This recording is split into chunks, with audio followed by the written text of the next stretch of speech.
दोस्तों, मेरा नाम गगन है। अपराधियों के मामले की बात हुई या खुराफातियों के जिक्र की, आपने ये वाली लाइन तो कई बार सुनी होगी कि वो दोनों तो अपने यहाँ पर रंगा बिल्ला है भैया। अब आखिर रंगा बिल्ला कौन थे जिनकी संज्ञा लोग आम से लेकर खास क्रिमिनल को देते हैं?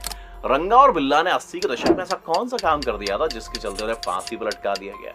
यही नहीं, इन दोनों के चलते तब के विदेश मंत्री अटल बिहारी वाजपेयी जी को क्यों लोगों ने पत्थर से मारकर लहूलुहान कर दिया था। और तो और उस टाइम के जो तत्कालीन पीएम थे मोरारजी देसाई, उनके इस्तीफे तक की मांग हो गई थी। सब कुछ जानेंगे आज के इस वीडियो में, तो बने रहिए हमारे साथ। बात है दोस्तों 1975 के आसपास की। कुलजीत सिंह उर्फ रंगा ट्रक चलाया करता था और कुछ सालों तक ट्रक चलाने के बाद उसका मन भर गया तो मुंबई में टैक्सी चलाने लग गया। लेकिन उसका मन यहाँ भी नहीं लगा, यहाँ भी भर गया। रंगा का कुछ और ही करना था। एक्चुअली रंगा का उन दिनों मुंबई में फिल्में देखना और गैंगस्टर्स की अमीरियत की कहानी सुनने का शौक सा बन गया था भैया।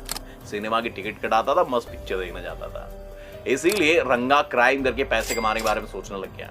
शायद इसलिए उसका किसी काम में मन नहीं लग रहा था। इसके बारे में रंगा ने श्याम सिंह नाम के आदमी से मुलाकात करी और अपनी पूरी कहानी सुनाई। फिर क्या था, श्याम सिंह नाम के आदमी ने जसवीर सिंह के बारे में बताना शुरू कर दिया। जसवीर ऐसा है, जसवीर वैसा है, वो विदेशियों की हत्या करके बहुत माल लूट चुका है, बहुत पैसा कमाता है। रंगा ने कहा भैया मिलाओ हमसे यार ये। तब जाके श्याम सिंह ने जसवीर उर्फ बिल्ला से उसकी मुलाकात करवा दी। अब दोनों की दोस्ती बन गई रंगा बिल्ला की जोड़ी। और असली कहानी इन दोनों की यहीं से स्टार्ट होती है। तो चलिए शुरू करते हैं। रंगा और बिल्ला मुंबई में कार चोरी करते और फिर उसे बेच दिया करते थे। इसके अलावा बच्चों की किडनैपिंग, वसूली, फिरौती, ऐसे ही वारदातों को अंजाम देने लगे। लेकिन एक बार यही सब काम करते हुए बिल्ला पकड़ा गया। पुलिस ने उसको ठाणे की जेल में बंद कर दिया। लेकिन कुछ ही दिन बाद शातिर दिमाग होने की वजह से बिल्ला जेल से फरार हो गया। इसके बाद दोनों ने मुंबई के बजाय दिल्ली में रहने का फैसला किया और दिल्ली के आसपास के क्षेत्रों में अपराध करना शुरू कर दिया। इसी दौरान 1978 के जून महीने में अशोक शर्मा की कार को अशोका होटल के सामने रंगा बिल्ला ने चोरी किया और इस गाड़ी से उन्होंने तब के टाइम में देश के सबसे बड़े अपराध को अंजाम दिया। उन दिनों नौसेना के एक अधिकारी मदन मोहन चोपड़ा धौला कुआं के ऑफिसर कॉलोनी में रहते थे। उनके 2 बच्चे थे, एक 16 साल की गीता चोपड़ा, दूसरा 14 साल का Sanjay Chopra. Geeta Jesus and Mary college में कॉमर्स की पढ़ाई करती थी, जबकि संजय मॉडर्न स्कूल में 10वीं की पढ़ाई करता था और साथ में बॉक्सिंग की प्रैक्टिस भी करता था। लेकिन एक दिन गीता को ऑल इंडिया रेडियो से एक ऑफर आया। एक्चुअली उन्हें 26 अगस्त 1978 को वेस्टर्न सॉन्ग्स के प्रोग्राम में हिस्सा लेना था और वो सॉन्ग्स उसी रात 8 बजे ऑन एयर होने थे। गीता प्रोग्राम के लिए रेडी हुई तो उसके साथ छोटे भाई संजय ने भी प्रोग्राम में जाने का मन बना लिया। हम भी जाएंगे दीदी रेडियो स्टेशन। फिर दोनों घर से निकले। गीता और संजय टैक्सी के इंतजार में सड़क के किनारे खड़े हुए। तो अभी रंगा बिल्ला पीले रंग की फिएट लेकर आए कार और लिफ्ट देने के बहाने दोनों को बिठा लिया। इधर घर में बैठी माँ रोमा चोपड़ा ने 8 बजे रेडियो खोला तो वहाँ गीता की आवाज की जगह किसी दूसरे प्रोग्राम की आवाज थी। उन्हें लगा कि शायद प्रोग्राम वगैरह कैंसिल हो गया होगा। उधर रंगा और बिल्ला ने दोनों भाई बहन को बिठाकर आंखों में इशारा करके एक गाड़ी दूसरी तरफ मोड़ दी। गीता ने कहा आप हमें कहाँ ले जा रहे हो? आकाशवाणी तो दूसरे रास्ते पर है। दोनों ने कुछ नहीं बोला। गीता और संजय समझ गए कि हम आज फंस गए। उन्होंने गाड़ी को रुकवाने की कोशिश की तो बिल्ला ने धारदार हथियार से संजय के कंधे और हाथ पे हमला कर दिया। दूसरी तरफ बड़ी बहन गीता गाड़ी चला रहे रंगा पर वार करने लगी। साथ में चोट के कारण संजय भी बेचारा रो रहा था, छोटा था वो। उस दौरान सड़क पर जाते हुए संजय की आवाज भगवान दास नाम के एक आदमी ने सुनी और सारा दृश्य देख के वो समझ गया भैया कि कुछ गड़बड़ है, इनकी किडनैपिंग हो रही। इसके बाद भगवान दास ने तुरंत पुलिस को सूचना दे दी। उन्होंने बताया कि गाड़ी में 2 बच्चे बंद हैं। गाड़ी का नंबर है HRK 8930। रंगा और बिल्ला गाड़ी भगाते हुए सेंट्रल रिज इलाके में पहुंच गए।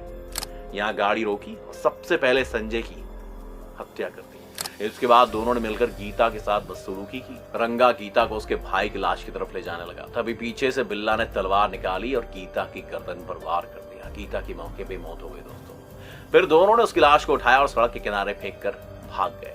इधर 9 बजे पिता आकाशवाणी के कार्यालय पहुंचे। अंदर गए तो पता चला कि गीता और संजय यहाँ आए ही नहीं है। फिर पिता मदन चोपड़ा हैरान हो गए। भागकर धौला कुआं थाने पहुंचे। पुलिस से शिकायत की। पुलिस के पास पहले ही 2 बच्चों की किडनैपिंग की शिकायत पहुंच चुकी थी, वो आदमी ने करी थी। उस वक्त के SHO गंगा स्वरूप ने कोई कार्रवाई नहीं की। चोपड़ा से थाने के ही हरभजन सिंह ने कह दिया कि मामला हमारे थाने के अंतर्गत आता ही नहीं। आपके संग भी कभी न कभी हुआ होगा, थाने वालों ने कुछ कहा होगा। उन्होंने कहा कि हमारे थाने का मैटर नहीं है, मंदिर मार्ग पुलिस स्टेशन में आता है, वहां जाके इसकी शिकायत करो। मदन चोपड़ा के समर्थन में नौसेना के कई अधिकारी थाने पहुंच गए। पुलिस ने किडनैपिंग का मामला दर्ज कर लिया और तलाश शुरू की। करीब 140 पुलिस वाले 30 अलग अलग गाड़ियों से दिल्ली के अलग अलग हिस्सों में बच्चों को खोज रहे थे। जब कहीं नहीं मिले तो पुलिस ने जंगलों में जांच शुरू की। इधर 27 अगस्त को हरियाणा और यूपी पुलिस ने भी जांच शुरू कर दी। उत्तराखंड, बिहार, मध्य प्रदेश के साथ राजस्थान की पुलिस भी गीता और संजय को खोजने में लग गई। अब क्योंकि मामला आकाशवाणी और नेवी का बन चुका था, इसी दौरान हरियाणा पुलिस ने गाड़ी को खोज निकाला। फिर 29 अगस्त को एक चरवाहे को लाश मिली। उसने पुलिस को फौरन सूचना दी।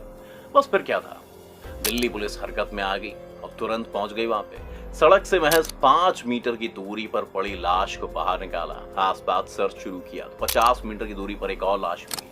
पुलिस अधिकारी मदन चोपड़ा को लेकर वहां पहुंचे। मदन ने देखते ही पहचान लिया और एक बार सिर पर हाथ रखकर बैठ गया। पुलिस वालों ने जब नेवी ऑफिसर से पूछा तो उनके मुंह से उस टाइम आवाज ही नहीं निकल रही थी। फिर पुलिस वालों ने संभाला और दोनों बॉडी को पोस्टमार्टम के लिए भेज दिया। रिपोर्ट आई तो सब कुछ पानी की तरह साफ हो गया। रिपोर्ट में गीता के शरीर में 5 और संजय के शरीर में 21 गहरे घाव के निशान थे। इसके बाद क्या, दिल्ली की तरह पूरे देश में हर जगह कोहराम मच गया।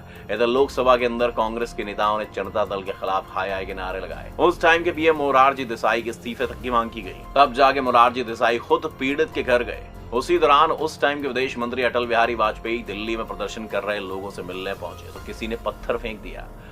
पत्थर अटल जी को लगा और वो चोटिल हो गए। इतना सब कुछ होने के बावजूद सरकार की किरकिरी हुई तो पुलिस को अलर्ट कर दिया गया। इधर देश के माहौल को देखकर डरे दोनों अपराधियों ने 8 सितंबर 1978 को कालका मेल से भागने का प्लान बनाया। लेकिन उनकी उस टाइम इतनी किस्मत खराब थी कि वो उस डिब्बे में चढ़ गए जिसमें सारे फौजी थे।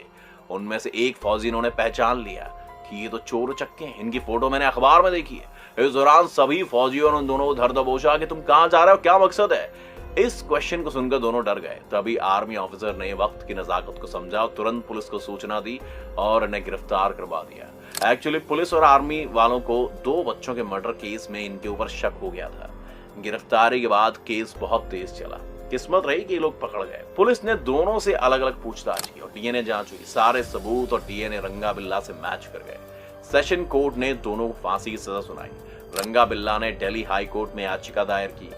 26 नवंबर 1979 को हाई कोर्ट ने भी फांसी की सजा बरकरार रखी। रंगा ने आगे सुप्रीम कोर्ट में याचिका दायर की। सुप्रीम कोर्ट ने भी खारिज करते हुए कहा कि फांसी की सजा होगी बेटा तुमको। रंगा और बिल्ला के पास अब राष्ट्रपति को याचिका भेजने का विकल्प था। उन्होंने उस टाइम के राष्ट्रपति नीलम संजीव रेड्डी को याचिका भेज दी। राष्ट्रपति ने भी कोर्ट की तरह तत्काल इसे खारिज कर दिया। अब बस क्या था, फांसी की तारीख तय होना बाकी थी। बचने के सारे विकल्प खत्म हो गए थे तो फांसी की तारीख 31 जनवरी 1982 तय कर दी गई। फांसी देने के लिए तब के टाइम में मेरठ के कालू जल्लाद और फरीदकोट से फकीरा को बुलाया गया।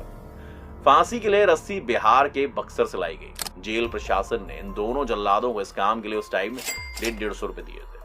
अभी कम लग रहा है, उस टाइम बहुत अच्छे थे। समय अब बिल्कुल करीब था। तिहाड़ जेल प्रशासन ने दोनों को सुबह 5 बजे जगाया। रंगा नहाया लेकिन बिल्ला नहाने साफ मना कर दिया। मरने से पहले क्या नहाना गुरु। इसके बाद दोनों को फांसी के तख्त पर लाया गया। दोनों के हाथ पीछे बांध दिए गए और चेहरे को काले कपड़े से बने थैले से ढक दिया गया। फांसी के तख्ते पर पहुंचने पर रंगा ने जोर से नारा लगाया, जो बोले सो निहाल सत श्री अकाल। इनके इस नारे से कोई मतलब नहीं है भैया। ये किसी भी धर्म संप्रदाय जाति के होते, ये कोई भी नारा लगाते, ये कातिल उतने ही है।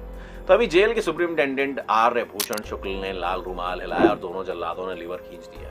2 घंटे बाद जब डॉक्टरों ने चेक किया तो बिल्ला तो मर चुका था, लेकिन रंगा की नाड़ी अब भी चल रही थी क्योंकि उसने फांसी के वक्त सांस रोक ली थी। लेकिन कुछ टाइम लटके रहने की वजह से उसने भी दम तोड़ दिया।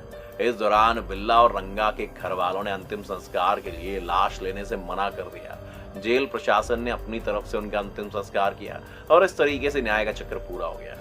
तो दोस्तों, ये थी कहानी खूंखार अपराधी रंगा और बिल्ला की।